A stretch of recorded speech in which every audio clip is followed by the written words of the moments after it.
আমরা কিছুদিন আগে নর্থ বেঙ্গলে ঘুরতে গিয়েছিলাম।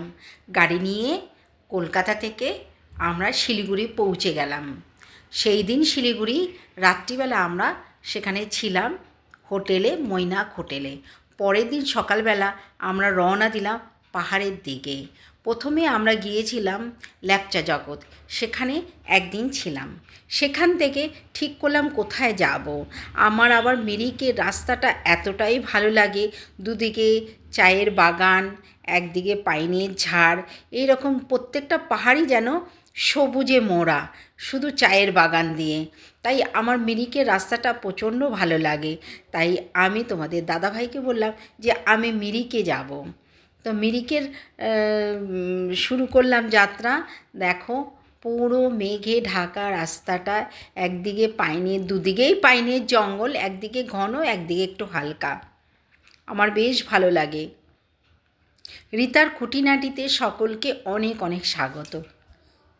পাহাড়ি রাস্তাগুলো দেখো এঁকে বেঁকে সামনের দিকে এগিয়ে গেছে, আর দুদিকে পাইনের জঙ্গল, আর রাস্তাগুলো পুরো মেঘে ঢাকা। মেঘগুলো যেন ভেসে ভেসে বেড়াচ্ছে রাস্তার ওপরে।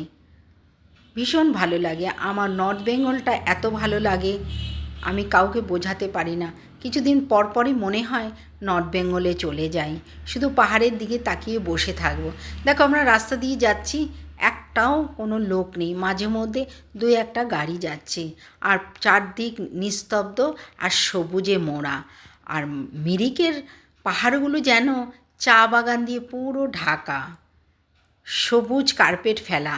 দেখো আস্তে আস্তে পাইনের জঙ্গল যেন ঘন হয়ে আসছে।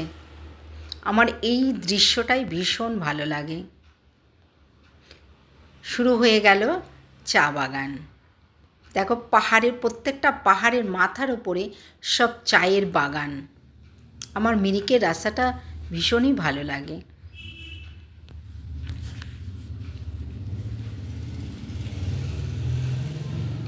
আর একটা হালকা ঠান্ডা বেশ গায়ে লাগছে, খুব ভালো লাগছে সেটা। ব্লগটা তোমাদের কেমন লাগলো কমেন্ট করে জানিও। আজকের মতো আসি, টাটা।